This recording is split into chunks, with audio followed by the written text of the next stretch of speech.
Yoho, apa kabar nakama semuanya? Semoga nakama semua selalu dalam keadaan yang sehat-sehat saja. Pada chapter sebelumnya, kita telah melihat Akaza yang masih saja belum tumbang meskipun ia telah dipenggal kepalanya. Dan juga kita melihat sosok perempuan yang menggenggam tangan Akaza. Jadi, bagaimanakah kelanjutan ceritanya? Baiklah, tanpa basa-basi lagi, langsung saja mari kita mulai.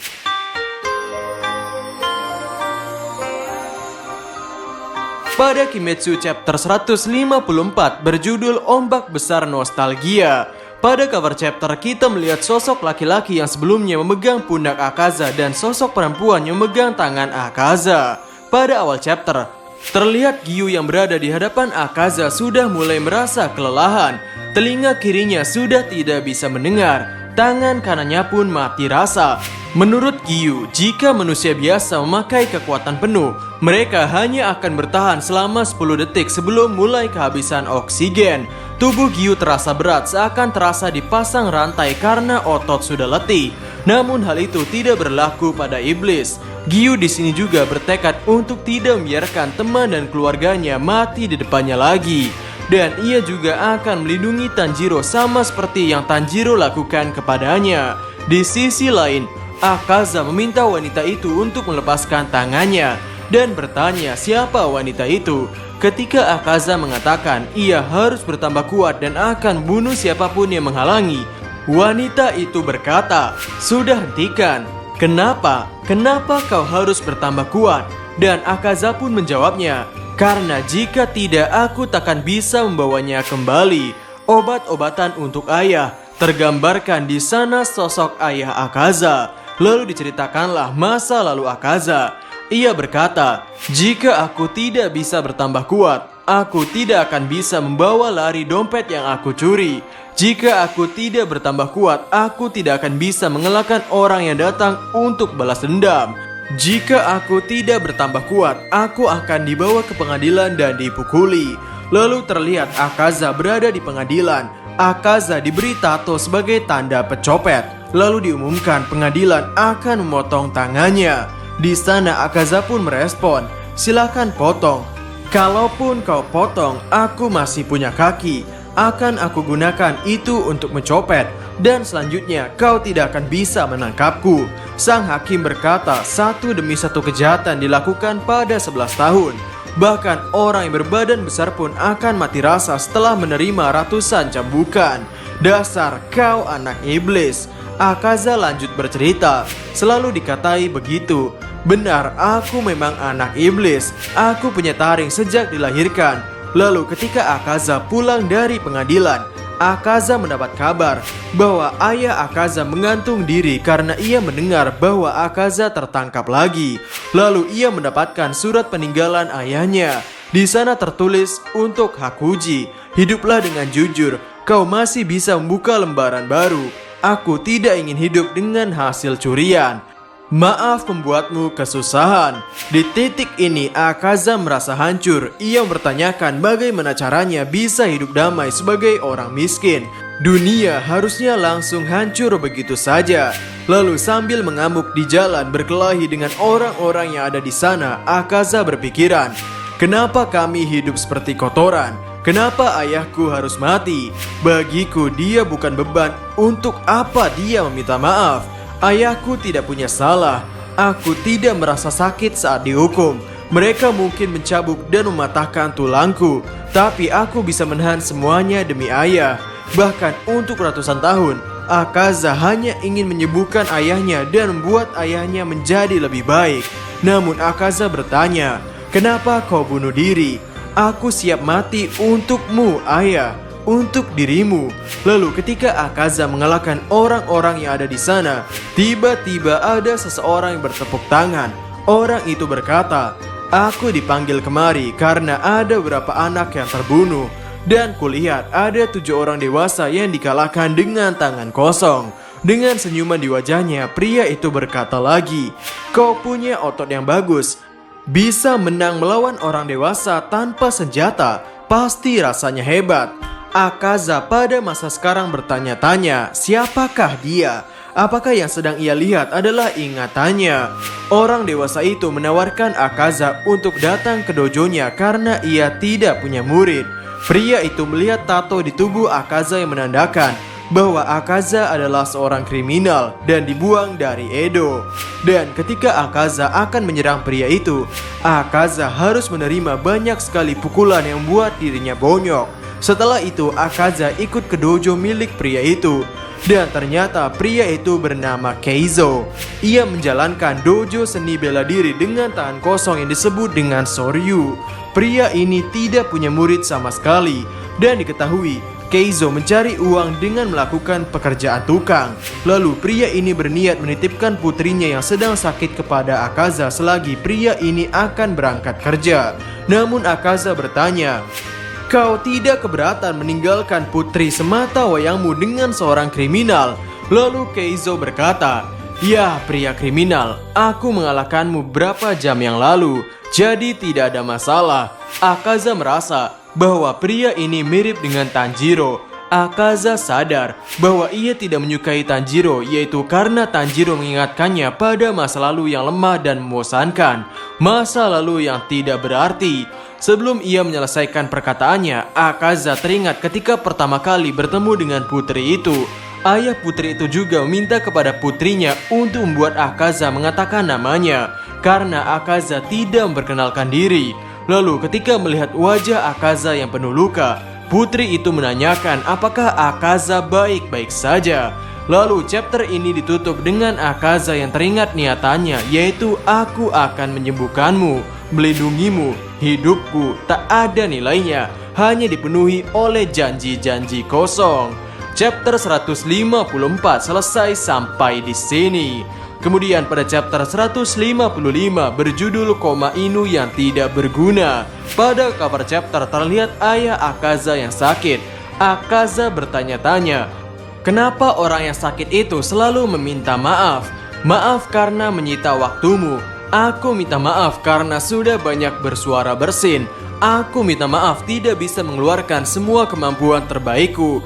Panel kemudian memperlihatkan Putri Keizo masih berpikir, mereka mungkin ingin bisa melakukan ini dengan diri mereka sendiri. Dan mereka itulah yang harusnya paling menderita. Terlihat Akaza yang sudah memakai seragam dojo sedang merawat putrinya. Sang putri meminta maaf karena salahnya. Akaza jadi tidak bisa berlatih dan juga pergi bermain. Dijelaskan di sini, putri ini bernama Koyuki. Koyuki mempunyai tubuh yang sangat lemah. Dia harus dirawat selama semalaman. Dan aku harus bisa mengganti kain di dahinya itu dan juga mengganti pakaian miliknya. Dia harus sering minum air. Dan saat dia ingin pergi ke kamar mandi, aku harus menuntunnya juga. Aku pernah merawat ayahku, jadi aku sudah terbiasa dan hal ini tidak sulit.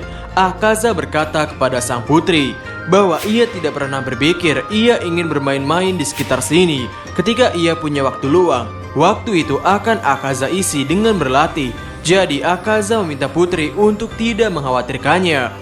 Lalu ketika sang putri memberitahu Akaza bahwa nanti malam akan ada kembang api dan meminta Akaza untuk melihatnya, Akaza berkata, "Mungkin saat nanti rasa pusingmu itu sudah hilang, aku akan coba mengajakmu ke jembatan untuk melihat kembang apinya. Bahkan jika kita tidak bisa pergi hari ini, masih akan ada tahun berikutnya setelah itu. Kita akan bisa pergi melihatnya." Mendengar hal itu, Koyuki pun terharu dan mulai menangis. Dan kondisi ini merupakan kondisi menyebalkan menurut Akaza. Lalu ketika Keizo mengetahui nama asli Akaza yaitu Hakuji, sang guru berkata, "Oh begitu ya, jadi Haku dalam Hakuji. Itu sama seperti koma dari Koma Inu. Kau berarti juga sama sepertiku. Ada sesuatu yang harus kau lindungi, seperti Koma Inu yang melindungi kuil." Lalu Akaza menjelaskan mengenai Keizo gurunya. Ternyata gurunya ini mendapatkan tanah dan dojo ini dari orang tua yang ia selamatkan. Orang tua itu memberikannya karena ia tidak punya penerus dan tertarik pada teknik Soryu guruku. Namun hal itu tidak disenangi semua orang. Ada orang-orang yang juga menginginkan dojo itu. Dan akhirnya dojo Kenjutsu yang berada di sebelah dojo Soryu mulai menganggap dojo Soryu. Oleh karena itu, dojo Soryu ini tidak pernah memiliki murid.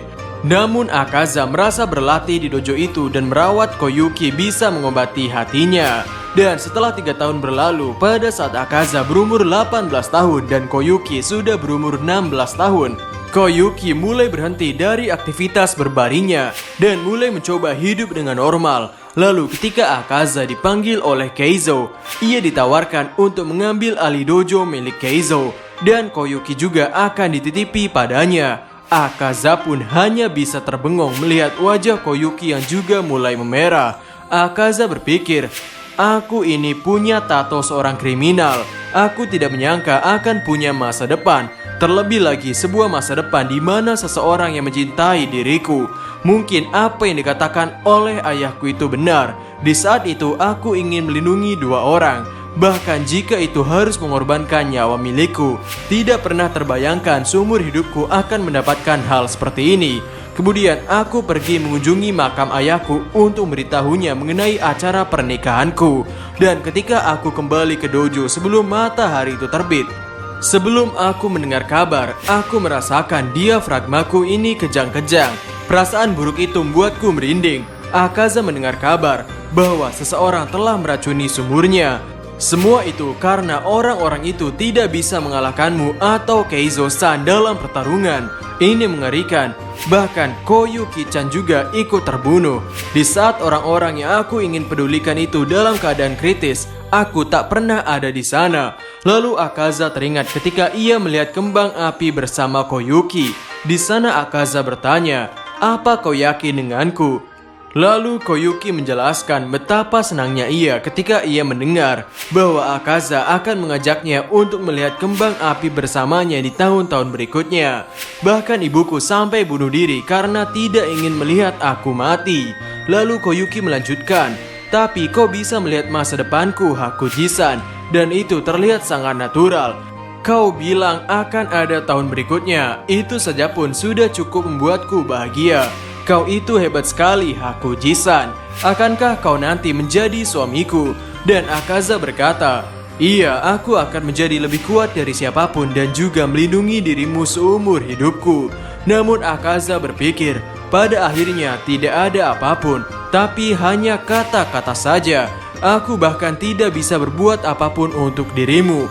Lalu diceritakan bahwa detil insiden mengerikan itu tercatat di kantor hakim, bahwa setelah seluruh anggota keluarga dojo Soryu diracun, murid-murid yang masih selamat mulai menyerang dojo Kenjutsu yang ada di dekat mereka dan membunuh 67 orang di dalam dojo hanya dengan tangan kosong, meretakkan tulang, menghancurkan isi perut mereka. Tidak hanya mayat-mayat yang sudah tidak berbentuk seperti aslinya, tapi ada juga beberapa bagian tubuh yang hilang. Itu benar-benar gambaran dari neraka, di mana dagu, otak, bola mata, dan anggota badan lainnya tergantung di langit-langit dan juga pagar di sana. Catatan itu sangat aneh dan sangat tidak masuk akal. Hal itu malah dianggap sebagai sebuah cerita yang dibuat-buat selama 30 tahun lamanya sebelum dihapuskan. Kemudian Akaza yang berlumuran darah di tangan dan wajahnya bertemu dengan Kibutsuji Muzan. Muzan berkata, "Aku tidak ingat pernah mengirim seorang iblis ke tempat ini. Tapi setelah mendengar adanya keributan seorang iblis, lalu aku datang ke sini. Ternyata yang aku temukan hanyalah manusia biasa. Sungguh mengecewakan." Akaza pun berkata, "Minggirlah atau kau akan mati." Kemudian Muzan menusuk kepala Akaza dengan tangannya sampai tembus dan berkata, "Aku mulai berpikir untuk bisa membuat 12 orang iblis yang kuat. Dan apakah kau bisa menahan banyaknya darah yang akan kuberikan padamu?" Akaza hanya berkata, "Aku sudah tidak peduli lagi."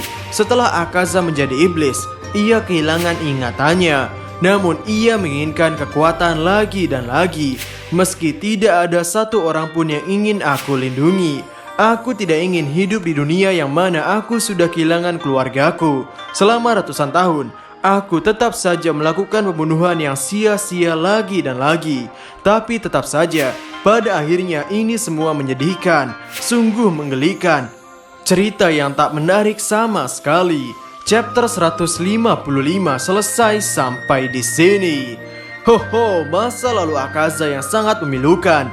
Di saat Akaza akan mendapatkan kebahagiaan, ia harus kehilangan semuanya dengan cara yang tragis. Setelah mengingat semua itu, apa yang akan dilakukan oleh iblis bulan atas 3 Akaza ini? Jadi kira-kira bagaimanakah kelanjutan ceritanya? Nantikan di Zona Manga. Jadi, sampai ketemu lagi dan terima kasih banyak.